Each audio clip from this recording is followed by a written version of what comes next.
without the oral laws, there is no way to understand one law. Such, I'll give you an example. The Torah say you have to circumcise a male born on the 8th day. You should cut the orla. We know what we cut when we circumcise a baby. Now, if we wouldn't have the oral laws, right when Moses bring down the Torah, people will say, what do you brought us, Chinese book? Okay, God say we should not cut the orla. What's orla? Mordechai would say, orla, it's this. He would say, orla, it's this. She would say, orla, it's the nails. He would say, Moses, what's orla? There's no oral Torah according to your opinion. What's orla? Where we have to cut? God said that if we don't cut it, we're not Jews. We want to be Jews. But God didn't tell us where to cut. Is it possible? I'm losing my eternity if I'm not circumcise my children, and God will not tell me even Aleph Bet how to do it, how to cut, what happened when the baby is sick. One question. Second, the Sabbath. The Sabbath. I got to keep the laws of the Sabbath. I don't know if you know, but there are May I interject? There are thousands of laws. They hear you every week. Maybe I can say something. No, I'm answering what you ask about the oral laws. You ask me a question, I'm answering. We need new rules. That's what we need. Okay, so you say it like this. You say the oral laws. We need an oral law for our discussion here. I'm asking, you ask me a question, I'm answering you. And the point is like this. God say you have to observe the Sabbath, and a person that does not observe the Sabbath, exclude himself from Judaism. Why? It's the covenant that we made with God. It's applied to Jews, by the way, also. Not only to non-Jews. But a Jew that refuses to keep the law of the Sabbath, he puts himself in violation. And he is not able to do certain Jewish holy ceremony. Why? Because it's the covenant that God made with the Jewish nation for eternity. That's the word of the Torah. Now, where does it say in the written Torah, from the thousands of laws that we keep, most of us here, where does it say it? Comes the Torah in 12 different places and say that a Jew does not keep the law of the Sabbath, he will be stoned to death, and his soul will cut for eternity. Tell me please, in the entire written Torah, God comes and gives me an order. You should keep the Sabbath. You should not do any work in Sabbath. Comes a Jew that just accepted the book and says, okay, God, I'm willing to listen to you. Where are the instructions? There's nowhere in the world where it's a one detail about the Sabbath. The same thing to tefillin, the same thing, each one of the laws. Comes the Torah and separate between the written laws and the oral laws. And you know why? But the non-Jews will not have it. Okay. Because if the non-Jews will have it in their hand today, nobody in the world will know if he is an original descendant of the Jewish nation. Why? Everybody wanted to be a son of God in that generation, because the Goyim, the non-Jews, they wanted to be religious as they are today. They want to join the nation of God, who everybody admit that got the Torah from Mount Sinai. Everybody, the Goyim, admit it. And they translated it to 70 languages, which show interest. So what do we have to do? Yosef, if wait a second. will be in the book, Wait a second. we will become Jews in 2 You're minutes. somebody who cares a lot about evidence, and yes. I respect that. And you say that there must be an oral law, because if there was no oral law, we wouldn't know how to circumcise. Not even a simple law. Okay, We would not but know. Abraham was somehow able to circumcise, and he didn't have any oral law. The oral law, according to you, didn't come until Moses. How was it that Abraham was able to be a Jew and live before God and not have the oral law? Maybe there are other ways that they were able to follow the law without some mythical oral law for which you have no evidence. I have news for you. There is a sentence in the Torah that says that I loved Abraham because he kept my Torahs, again, plural, written and the oral, and the laws and everything. Ekev asher shamar Avraham et torotai, mitzvotai vechukotai. Avraham kept all my laws. Comes the oral Torah and ask your question. The oral Torah say how... Just prove my point. No, the opposite. I'll tell you how you prove my point.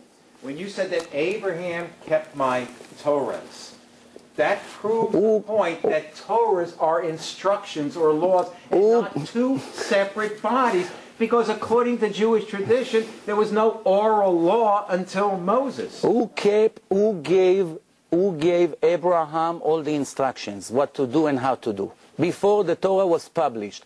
And I want to get your attention to one thing that the Torah says, that before the world was created, 974 generations before the Torah was ready, before the physical world was created. And before everything here started, the divine Torah was already existed. Now, if you know about Noah after the flood... I need some evidence on that. Okay, no problem. If Noah, after the flood, when he came out of the ark, how did he know how to tell the difference between pure animals and not pure animals? The oral Torah answer, because God gave the main people from the time of Adam. Every person that the Torah highlight had all the laws of the Torah for him and all his followers, until it was published in front of millions of people. And by the way, you should know that even the Sabbath was given a little bit before Mount Sinai. And now, you have to also remember one thing. If a person wanted to keep the laws of the written Torah, every Jew will do it completely different than the other. Now, you know that the Jews were living in exile for more than 2,000 years, until about 60 years ago they started to gather in Israel. You also know there were no internet, no telephones, no communication, and the Jews were spread all over the world with no communication. Now, you also know that when the Yemenites, for instance, way before the destruction of the temple, they went to Yemen. And the Jews were spread all over the world, and they gathered to Israel, as I said, just before Israel became a state. Each one of them brought with him, with his family, thousands of oral laws that did not change a bit. Circumcision in Yemen was the same one in Poland. And the same thing, the Torah. The Jewish Torah have 304,805 letters, much longer than the New Testament, much longer than the Quran. If you go to every synagogue in the world, you tell the rabbi to open the Torah. The Torah is the same Torah. Everywhere you go, you see the same Torah. However, when you want to open up Quran in Kuwait and Quran in Saudi Arabia and Quran in Israel, it's not the same Quran. There are many differences. Same thing the New Testament, as I mentioned to you before. 150,000 differences on the text. Very simple. I'm confused about that. What are you referring to when you say 150,000 different... I'll explain. If I brought the original book now, and there we have, Baruch Hashem, a lot of people here, and each one of them had to take a feather and copy even only 100,000 letters. That's all. Each one has to copy. Now remember, there's no printing machine. So I have to see it from morning to night and write a page, 2 pages. It takes between 1 to 2 years to write a Sefer Torah. So now, if a person does it, what are the chances that a person will write manually 100,000 letters? Remember, the Torah is triple than that, 300,405 letters. But I want to just ask you as an intelligent question. A person write 100,000 letters. Is it possible that he will make 100, 300, 500 mistakes, a tenth of a percent?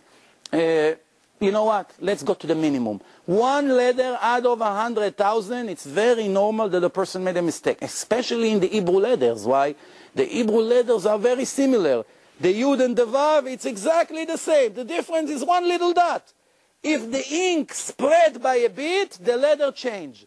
So now, when the people copy it manually, and time when there is no electric, and they did everything manually, the battery died. Okay, so that gives me more permission to talk now, see? We don't want to give you any more permission. You do very well without extra permission. Thank you very much for the compliment. but Reuven, you were doing it too fast. I'll take care of you later. But the point was that a person make at least 1 mistake. He make 1 mistake in the letter Dalet. He made 1 mistake in the letter Resh. He made 1 mistake in the letter Lamed. He make 1 mistake in the letter He. He made it Chet. It's very similar letters. Now, between him and him, there's already 4 differences. And when everybody copied from the original text with only 1 letter mistake. Now we have, I don't know, 100, 200 people. There's already 200 different texts. Multiply by 2,000 years. What do you get? Okay. Now, finally, when you were talking about 150,000 versions, I couldn't figure out what you were talking about. Okay, what Yosef is talking about is that there are 150,000 variants. When you look at textual variants, you see there are over 5,500 ancient Greek manuscripts, and what textual critics have done is to record every variation among these 5,500 texts. And so if you add up all those variations from all those different texts, you come up with something like 150,000. Yosef is correct. But let me just point out, if you divide it by 5,500 to get an idea of the average number of variants per text, you're not talking about that many. And when you recognize you're just talking about a letter, one letter out of a word, what you come down with, even though you might have those variants, is you come down with a text where there's really no question about the text, because we're just talking about little spelling mistakes for the most part. Spelling that change the meaning of the words in many places.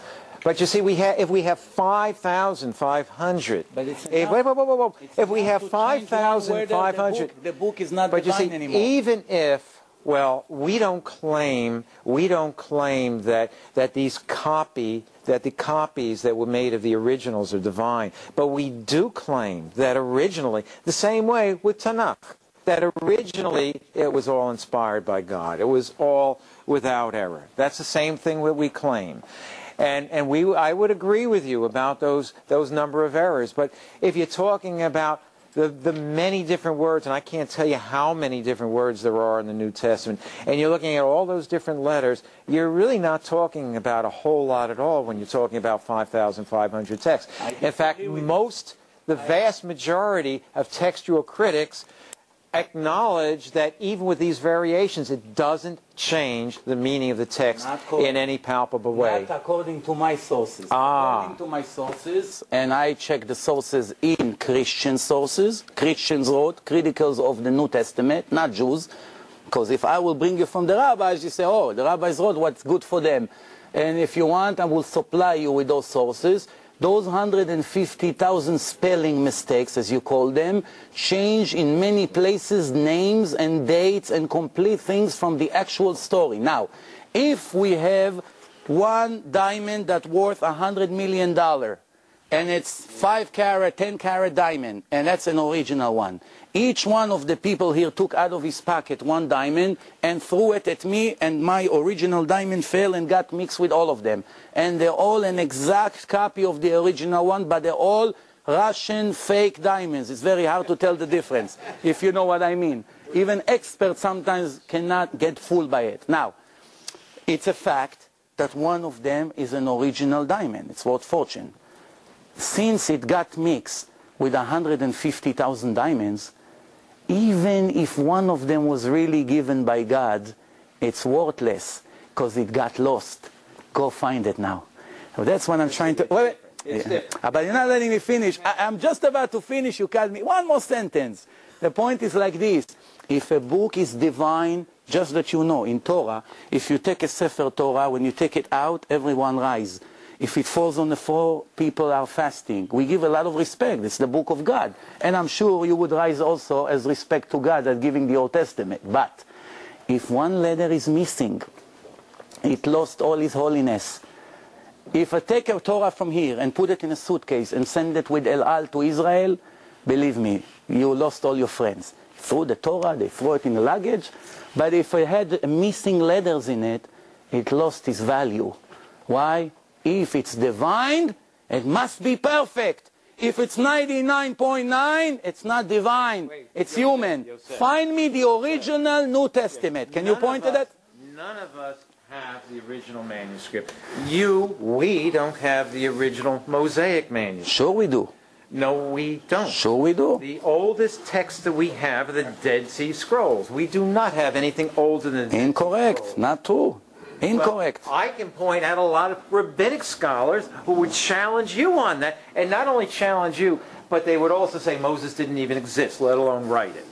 Now that doesn't mean, now of course I don't go along with that, but just because you can come up with critics, and Yosef mentioned New Testament critics who take issue with the New Testament, you can find Old Testament critics who take issue with the Old Testament and where it came from. Right. Now, if a person will walk into the room and give you this book, and you hold the book, and he just told you, I received it from God, and you say, how do I know it's from God? He tells, I'll give you a week to test. If you find one mistake in this book, then you know God doesn't make mistakes. So you ask him, what kind of mistakes you're talking about? I mean, he asks you, what kind of mistakes? Say, geographical mistake, mathematical mistake, dates, contradictions. So you may say, okay, give me a week. I'll check it carefully. You open it in the first page, and you find the Twin Towers collapsed in Brooklyn. You have beautiful stories. God just gave him the book, he claimed. And you see, the Twin Towers just collapsed.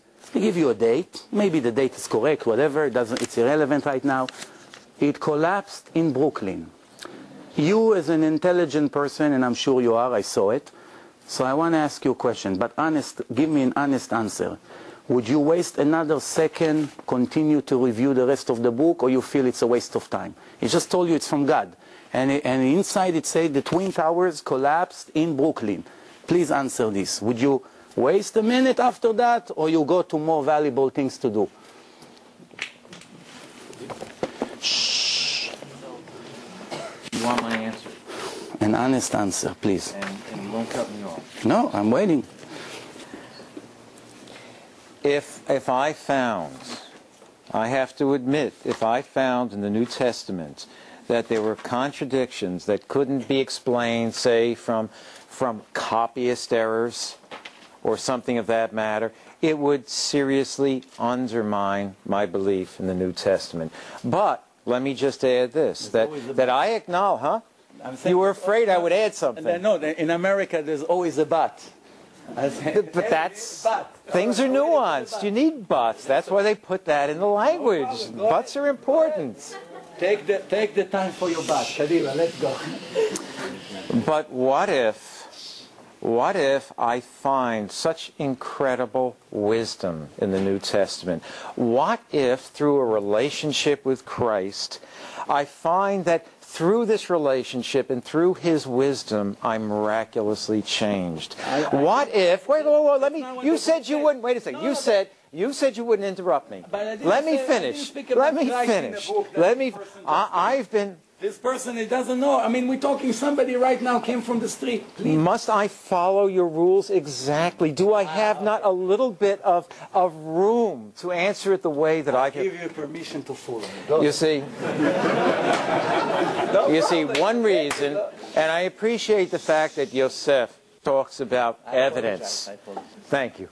And reasons to believe. I really appreciate the fact that he wants to base his faith on solid ground. I do too. And there are many reasons that I believe in the New Testament.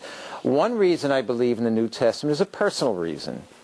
The reason I came to Christ is that Christ changed my life. I was a crazy, mixed-up kid. I saw 5 PhD psychologists or psychiatrists, and they were all highly recommended, and each one of them left me worse off than I was before.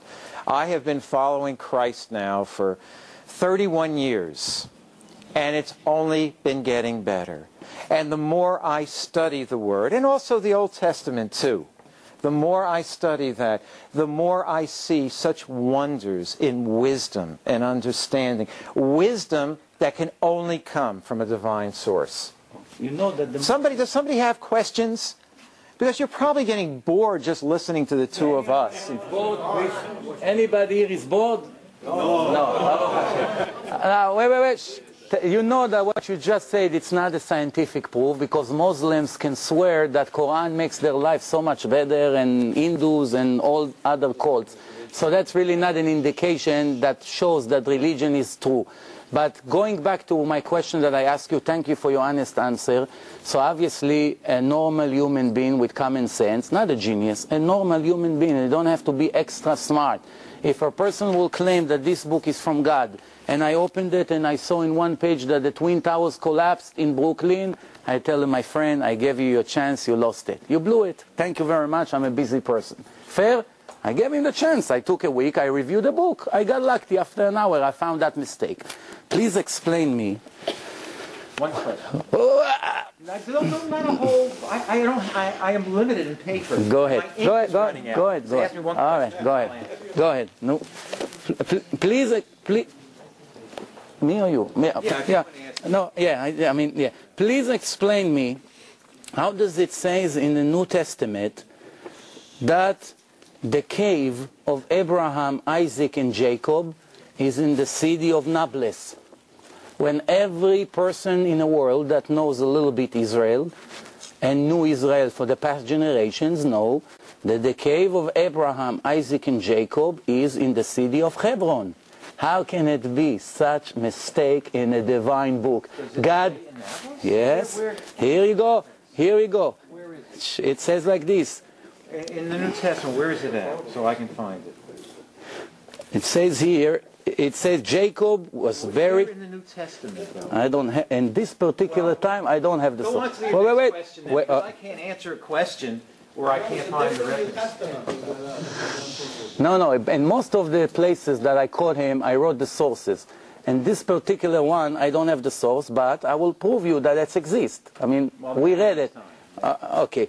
Also, well, well, now it's too late to get it, but I'll get it to you, maybe even today. We'll see. But no, well, maybe I'll email it to you. Okay. All right. But let's agree one thing. If I'm gonna prove to you that the New Testament says that the cave where Jacob was buried, even though the Torah says that it's in Hebron, it's in the city of Nablus. Is the argument over, or you continue to come up with new opinions and new arguments based on what you said before? I complimented you before, Yosef, because you were asking substantive questions. Yes. What this question is not as rich and as substantive as some of the others that you were asking.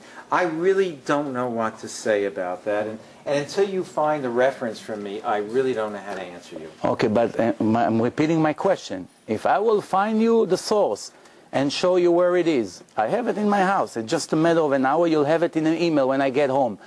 When I get you the source and show you... Do you have the New Testament? Sure. We'll find the source. Well, maybe I have a help here from a good friend of mine sitting somewhere here. He will help us to find the source. I told you before we started, and I am sure you believe me, that before I say something, I check myself at least 5 times. You have to check yourself twice, but I check myself at least 5 times. So it's only a matter... Shh, no, please, concentrate on what we have here. This is the stage right here.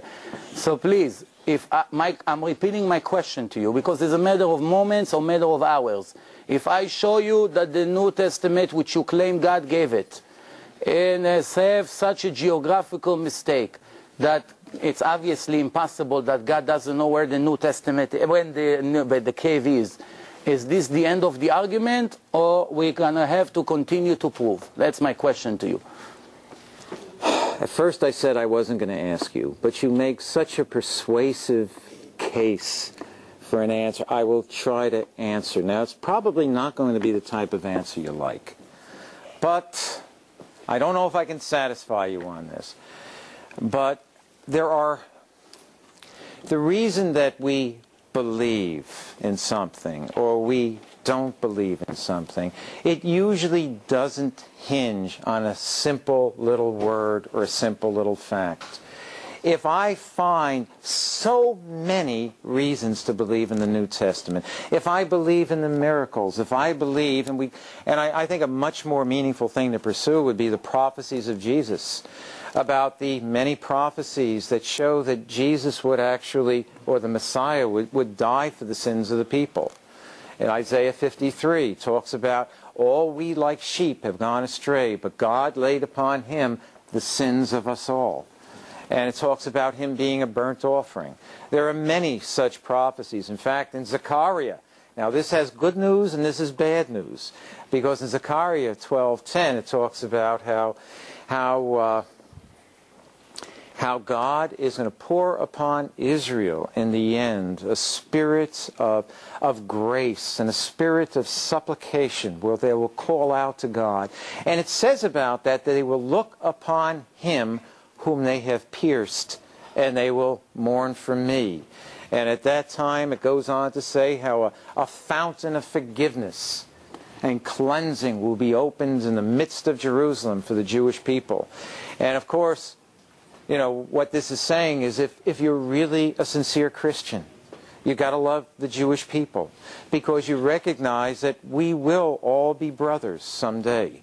Maybe right now we're divided by a lot of different issues, but if a person really loves Christ, they're going to love his people, and his people are the Jewish people. He came as a Jew. And so a Christian has to recognize that. All the apostles were Jewish. And so what I'm saying is that there are many reasons why I believe in the Christian faith. There are many prophecies I can point to that Jesus fulfilled. There are many, many miracles that he performed that are attested to not only in the New Testament, but extra-biblical sources also. There are all the wisdom I talked about. And another, I think, very, very fruitful area for us to explore is the consistency between the Old Testament and the New Testament. Because you're not going to like me for this if I say it, so brace yourself, put on your proverbial seatbelts. But I would argue, if we ever continue this again, that the New Testament is more consistent with the Tanakh than the rabbinic understanding, or as Yosef says, the Talmud. I think the Talmud has gone far astray, and I think the New Testament is much more faithful to the Old Testament revelation. So what I'm saying, I'm going to get back to your question. What I'm saying is, Yosef says, what if this one word was a problem? And I have to weigh that one word, that one problem, and it is a problem for me. I think I gave you more than 30 different problems, not one word. I mean, I asked you about one word, but I asked you about 25 mistakes in a descendant. But I think I answered that, didn't I? No, you said I said they're two separate genealogies. How can it be for one person two separate genealogies? People have a mother and they have a father, don't they? No, but I already answered that. I told you descendants based on the Torah, which you agree is the word of God, does not go by the mother. Well, it may suit your purpose, but it's not proper. But this situation is unusual because here you have a genealogy from a father who is not the biological father. So to cover all bases, perhaps that is the rationale. And I don't know the rationale because the New Testament doesn't give the rationale for giving two genealogies. But perhaps that is the rationale to cover all bases. That biologically, he's a child of David, he's a descendant of David, and also through adoption, he's the son of David. Well, adoption, you know that if I'm a Kohen, which means a high priest in the Holy Temple, and I adopt a son, and that's my only son, he cannot be a Kohen. And based on your argument, he is entitled to be a Kohen. But the Torah says clearly an adopted boy, it's not your original biological son. Yes, the Torah says, lemishpachotam. Every time the Torah says lezera, zera means seed. It means from the seed, not from buying him in some kind of agency. Even though you love him very much. I want to ask you a question. I mean, I'm not really insulting. It's just something that just came to my mind. And this is a question that you may have to ask yourself based on what you're trying to answer. I'm just giving you an example. If I adopt a dog, is this dog will be my original son. I'm just curious. You know, people giving inheritance to dogs, and they give them $10 million. You hear this on the news all the time. Based on your argument, he's going to say that this dog is his son. He has to be a Kohen. He has to be whatever he is. If he's the mayor of New York, so this dog should inherit. I would agree with you. No, thank you very much. Now, if the Torah comes and say lezera, zera means seed. Okay, you don't believe me? Open the dictionary and check. And seed means he's a biological son. And it's obvious, and there's many sources. Not always. Not always. Sometimes zera is used in a figurative sense. Can you prove? Yes. Please.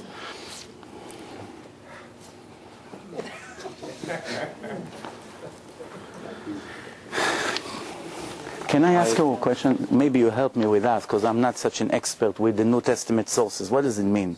Acts. That's the book of Acts. That's New Testament. That is the book that follows the Gospel of John. Here is your sources for the cave. Jacob, please read it loud. Here is the source. You can check it. Jacob and our fathers went down to Egypt and died there and were carried to Shechem. Shechem, it's Nablus. Right. Check. Double check me. Everybody knows where Shechem is? What is Shechem? Nablus or Hebron? Nablus. Okay, Shechem. Okay, and buried in the grave which Abraham had purchased from the sons of Hamor in Shechem. That's another mistake. I highlight the mistakes. First, Abraham never purchased it from the son of Hamor Shechem. Read in the Old Testament. He got it from Ephron. So that's a very serious contradiction from the... Where is the New Testament? Please bring it back. Baruch Hashem, we found the source. So we have the source. Huh? Well, I found it. I have it. I showed them.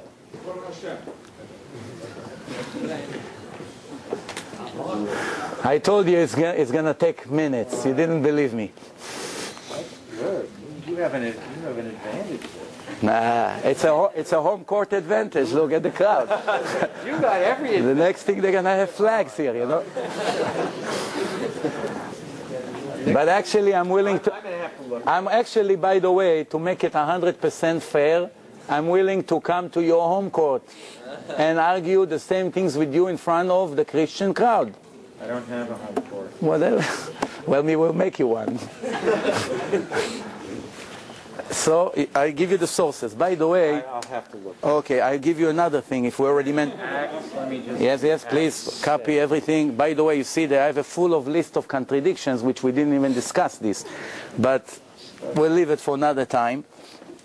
Because really time is running out. I want to conclude this in the next few minutes, with your permission. Please. I want to tell you, in the year 160, which is about almost 1840 years ago, there was a priest, one of the head of the Christian church. His name was Titanus. I hope in English it sounds the same. I don't know how to say it in English, but you know which one I'm referring to? Titanus. Please write it down. I mean, it's a foreign word. I mean, it was copying from English. So Titanus, and he wrote in his book that there is a serious problem with the contradictions between the four parts of the New Testament: John, Mark, Matthew, and Luke.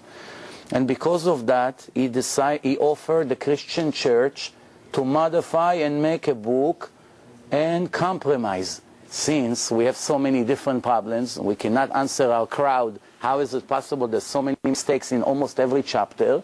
Why don't we make a new version of the New Testament, and we will address all the problems and all the contradictions. Now I want to ask you, please, based on what we spoke here in the last 2-3 hours, in the serious warning of the Old Testament, which they agree it's the Word of God, what is the punishment of a person that erased one letter from a divine book? No, loud. That punishment. How is the head of the Christian church, because he's dealing with so many human error, offering to take the New Testament and modify it completely and match between the contradiction? You don't have to believe me. That's why. Would not. Okay. Wait. I'm not denying that there's somebody heretical. Okay. Oh, wait, wait. Christian. You got all sorts of people. Okay. But that doesn't mean that we would ever justify. That's why I'm giving you the name. All you have to do, remember, it was a year 160 to the Christian counting. But, and I give you his name. Personally, I don't care about that. I don't care that there were certain heretics One of the most within important the Christian Christians. church, Uh-huh. you know, who advocated this thing or that thing. You know, Why you don't? That should bother you very much. That shows that the Christians are not loyal to the divine text.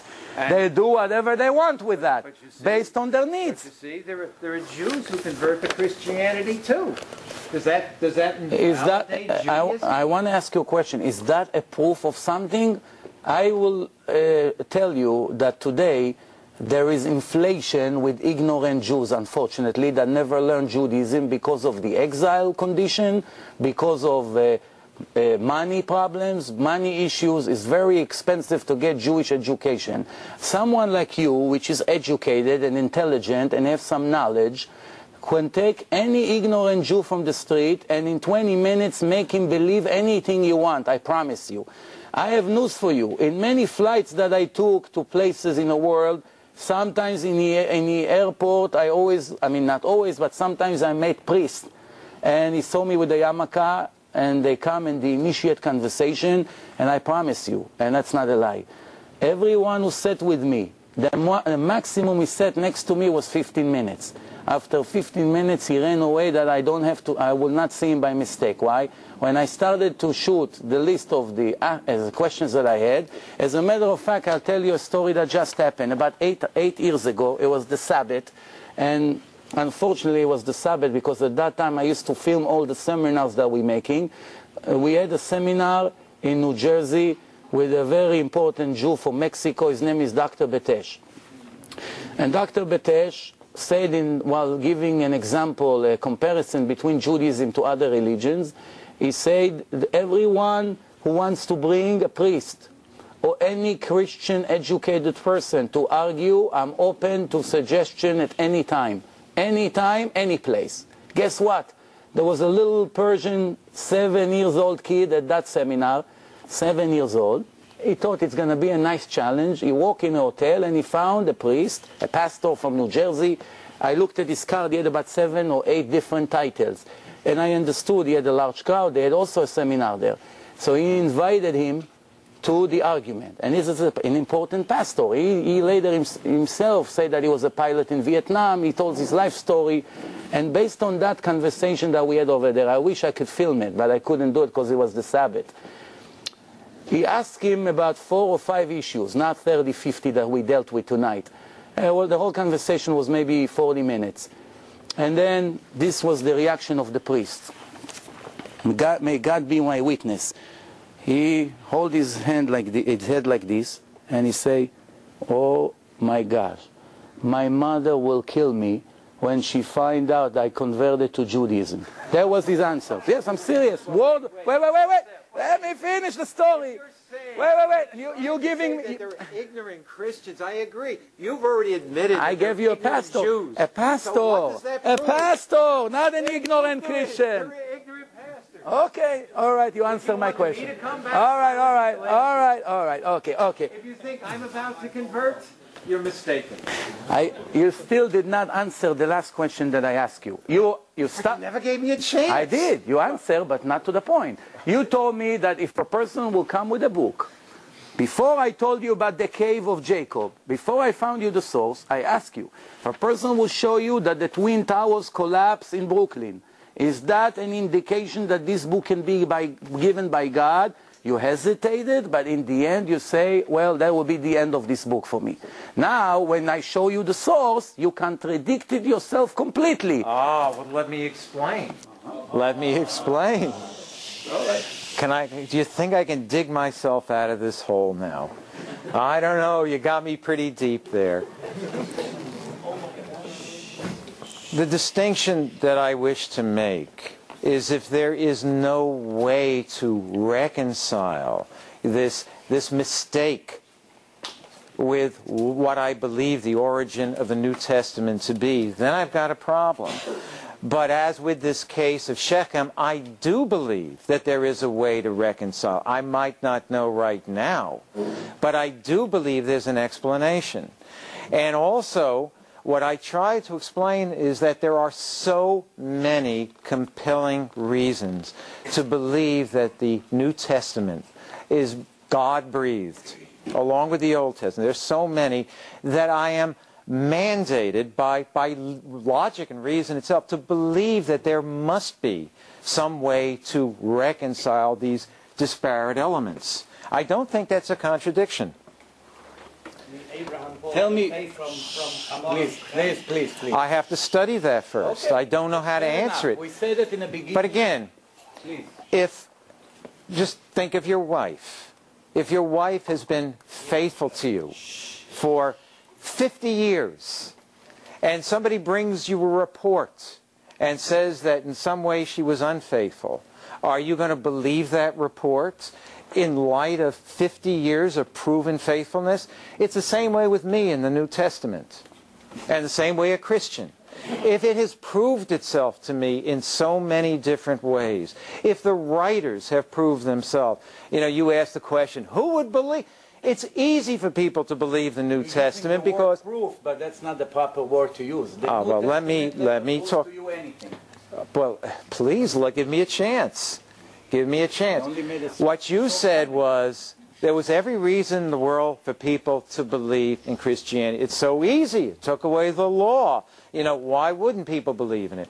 But just think of the difficult things that people had to risk their lives in order to believe in the New Testament, because it was the death penalty, as you point out, to believe against people's understanding of the Old Testament. And besides that, how could anybody believe in the leader of the faith, Jesus Christ, dying on the cross, and there being any validity in that religion unless there were actual miracles that took place? Who would want to believe in somebody who was stripped naked and tortured to death? Who would want to believe in that unless there were compelling reasons?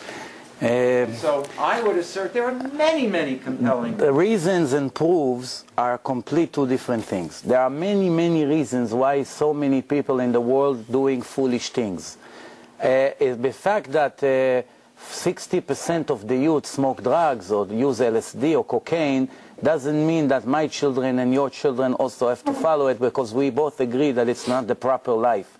So using a majority, what the people does, or so many reasons why people follow one person, I have news for you. I have a list of more than 50 false messiah here. Do you want me to start and tell you the life story of each one of them? It may change you from one to the other, because they all claim what you just said. I have a list of the last 2,000 years. There's books full of false messiah, even among Judaism. That one of them, everybody was sure that he's the Messiah, and it turned that he died. And once he died, the rabbi said that was a false belief. It's impossible. You should know one thing, and I'm sure you do know, but for the crowd. The Bible says that Elijah will come 3 days before the Messiah will appear, and he will tell the entire nation to prepare for the arrival of the Messiah, and the Messiah will save the Jews from all their agony and pain. Those conditions never happened in the life of Jesus. The Jews suffer since Jesus from the Christian church more than any other nations. Tens of millions of Jews were tortured and were forced in the time of the Inquisitions, forcing them, tear them away from their land, from their family, putting taxes on them, burning them with the Torah for the last 1,000 years in the name of the New Testament, even though the New Testament promised that is the religion of love. What kind of religions of love that claim that they have the truth will bring people and police and in the basements of churches all over history, as you know, in Spain and in Portugal and in many other countries, and burn the Jews and tear their body to two halves in a wheel because they refused to accept the New Testament? I never did, even though I'm a little strict. I have a reputation that when I come and argue with a non-religious Jew and try to make him religious, not everyone can use this direct approach. No problem, I respect his opinion. But I never use a wheel to rip him to two because he doesn't want to become a Shomer Shabbos. It never occurred to me, if I have the truth, I'm going to use common sense and proof. If I don't have what to offer, I'm going to hire gangster to do the job. And that's what Muhammad did. What do you think? When he came up with the Quran, right away they started to murder people. Judaism is not a missionary religion. If any, we are opposed collecting Gentiles from the world and come adopt them into Judaism. The opposite, that's not our goal. It wasn't my intention with you and your friend here. The opposite. If you would consider it, it's your choice. Everyone has a free choice. May I respond? Please. If a Christian really knows their religion, if they, and the simplest thing to recognize is that Jesus came as a Jew. All his apostles, all his followers were Jews. Everyone who wrote the New Testament, with perhaps the exception of Luke, were Jewish. Anybody who realizes these facts, anybody who realizes what Paul says about the Jewish people, that the gifts and the calling of God cannot be revoked, anybody who really believes would never treat Jews like that. What does that mean? Well, I have to say, one second, wait a second. Sadly, many aspects, in the name of Christ, many horrible things have been done. But please remember that Christianity, true Christianity, was hijacked for a long time. You know, within the Catholic Church, it was forbidden to translate the New Testament or the Bible itself into the vernacular, into the common language of the people. People were put to death. Christians were put to death for translating the New Testament. In other words, darkness had come over the entire Christian church establishment for long periods of time. But Christians who know their religion have to love the Jews. And so I have to apologize for those people in the name of Jesus who did what they did to the Jewish people. There is no reason for that. Okay, thank you for that. And I would like to conclude. And first of all, I thank everyone that showed up and behaved in a nice way with patience. I want to remind everyone that the reason for this debate was all intelligence. He is trying to prove their side, we're trying to prove our side. We have questions about what they claim. In my opinion, I would like to conclude my side, and then Danny will conclude his side. In my opinion, and you have the right to judge according to what you just saw, in my opinion, I presented a lot of questions, and we still have time for him to come back with 15 or 20 questions that are not solved, some of the contradictions and mistakes.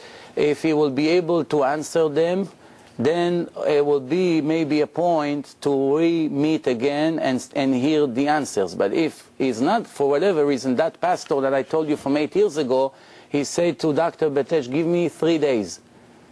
You're still going to be in New York? He said, yes. In 3 days I'll get back to you. Until today, we're waiting for him. Dr. Betesh sent him or somebody that affiliate with him, send a letter to the Pope, the ex-Pope, about the question that I asked about King David descendants. If Joseph is not the father, why did you waste a whole page to describe his descendants? We sent it to the Pope. He sent it to the Pope. And the Pope sent him an email back from the Vatican. The answer to your question will be given by the father of the Church of Nativity in Bethlehem. He will answer your question. Right away, it's a question why the head Christian in the world don't know to answer this question. So when he sent to the father Joseph something, I don't remember his full name, in a Church of Nativity, the answer is, dear Jewish brother, the answer to your question is in the book, The Birth of the Messiah. I'm sure you're familiar with that book, yeah? No? So he gave us a book, a name of a book. Dr. Betesh asked 5 experts to read the book and look in the entire book for the answer to this question, and there was obviously no answer. So he sent them back another email, and the father apologized, and he said, I'm sorry, I gave you the wrong source. The name is another book. And 5 other people read the new book that he gave, and the answer was not given. He thought maybe they'll leave him alone. They contact him for the 3rd time, and until today, Okay, and until then, until today, we never got back an answer from the Vatican, from the Christian Church. In my opinion, we will never get an answer to this question, because the people who wrote the New Testament made such a critical mistake, there is no way to correct it. Because if it's divine, there cannot be such a human error in it. If you try to prove that she did not cheated on her fiancé and her husband, and she did not become pregnant by another person, which we have her name, the real father of Jesus, I didn't want to bring it up. I didn't want to make this conversation ugly, that's why I kept it outside. If you want, I'll give you the source, what's his real father's name. But in that case, we asked many experts in the Christian world, and the answer were never given. And plus, all I asked my friend here, so far, in many years that I've been doing it, not one of these questions was answered. Everything I told you right now is the truth. I'm waiting for you to be the pioneer, the first one who really give me the answers. And believe me, I will be the first one to bring you back up here and let you read your answer in front of all the audience if they agree to come one more time. Because we are not trying to hide the truth. The Judaism always educated to questions, and the whole Talmud is questions and answers.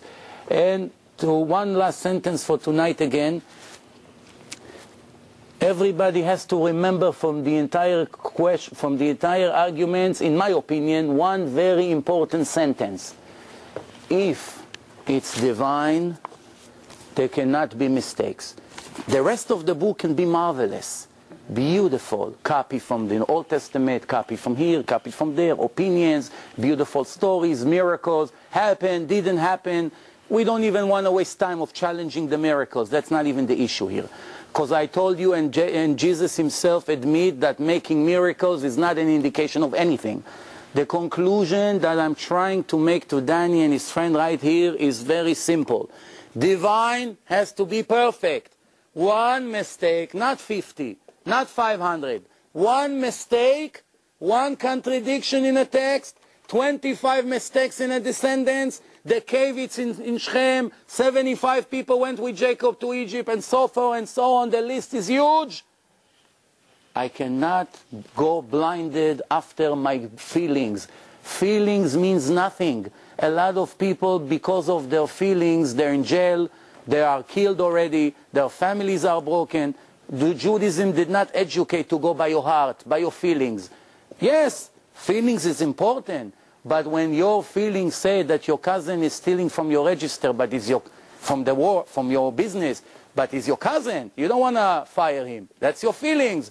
But the common sense say that if you don't fire him today, you will be homeless in a year. Common sense wins over the heart. Believing means not knowing. If you believe in the New Testament, you have nothing. You prove, you have answers to all the dilemmas, then you are free from any conscious problem. If you want to close your eyes and ignore all, believe me, and I promise you, if you want, I will continue to send you more and more questions for the next year. I have a lot more sources. I have books in my home that I didn't even start to bring because I knew the time will not give. It's 11:30. Take your time, please. Well, I think the questions you raise are pertinent. I don't think they're as weighty or significant as some of the others. I think there are other things that we can also look at, not to dismiss the question of contradictions.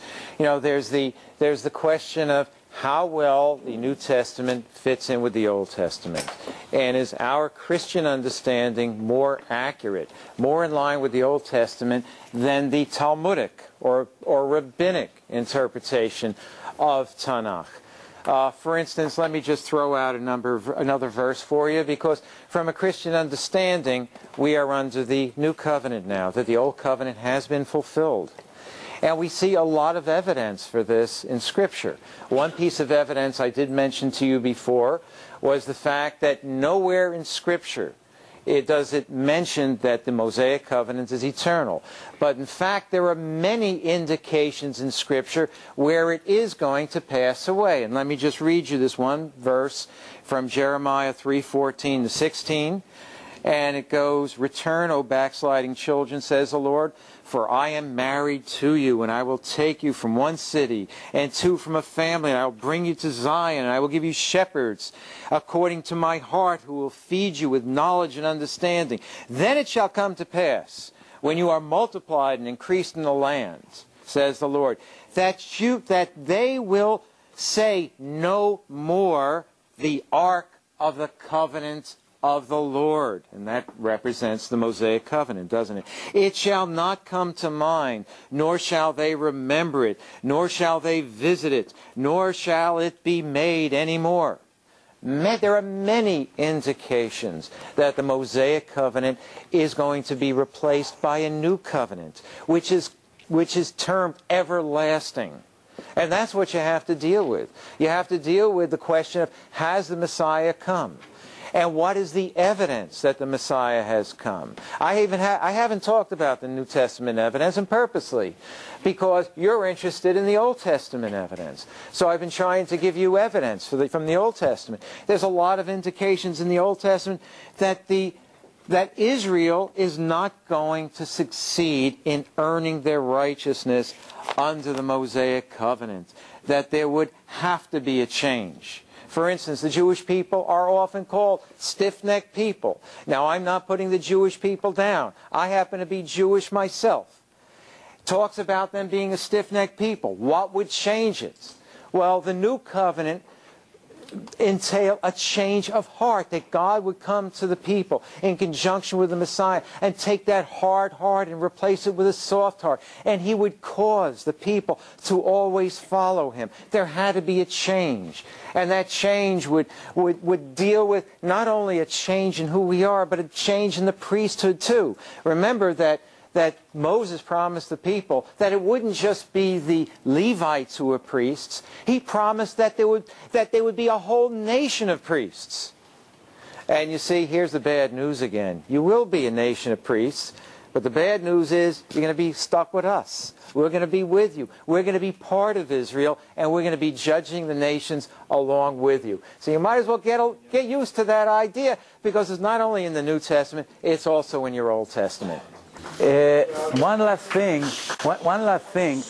with your ending statement.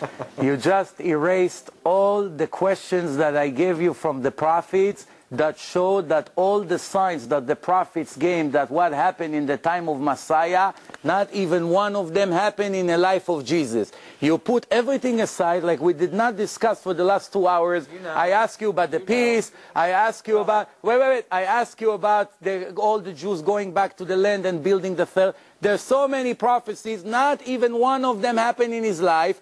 The prophecy said that he has to have a son, and he never had a son. He did not. Show me that. Yeah, well, I'll show you if you want. I'll show you right now. But I don't want to end it to the end of the night. It's in the book of Isaiah. My wife is going to be calling me soon. But wait, shh, check it. Check it. Shh. But the point is, you choose to put away all the questions that I brought you from the prophets, that not one of these prophecies suit the life of Jesus. Not only that, he died, and he couldn't even help himself, and he never helped the Jews. If any, he brought the Jews more agony than anybody in history. And you put it all aside, and you come and say, he's going to come, he was the Messiah. He said, well, you're ignoring reality. Would you like to take a look at the prophecies that talk about the Jews rejecting their own Messiah? We've got plenty of those too. Okay, remember. First, your job is, with my opinion, is to answer all the contradictions in the New Testament. Once you cover one by one... We need new ground rules. Once you cover... We need a new oral law. Once you cover all the questions and all the contradictions that we had in your text and in the evangelist and the 4 books of the New Testament, from that moment on, you will be able to use the New Testament as a proof to anything.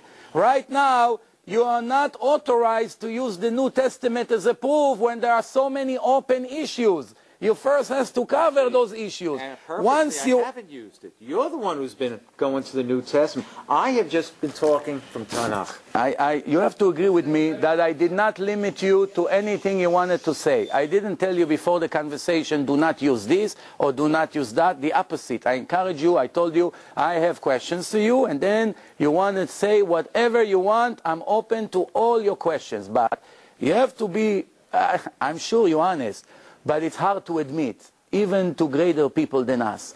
All I'm asking you to do is go and get me all the answers to the question I ask you, and me and you will eat pork in McDonald's and Yom Kippur, and I'll pay the bill. Thank you very much.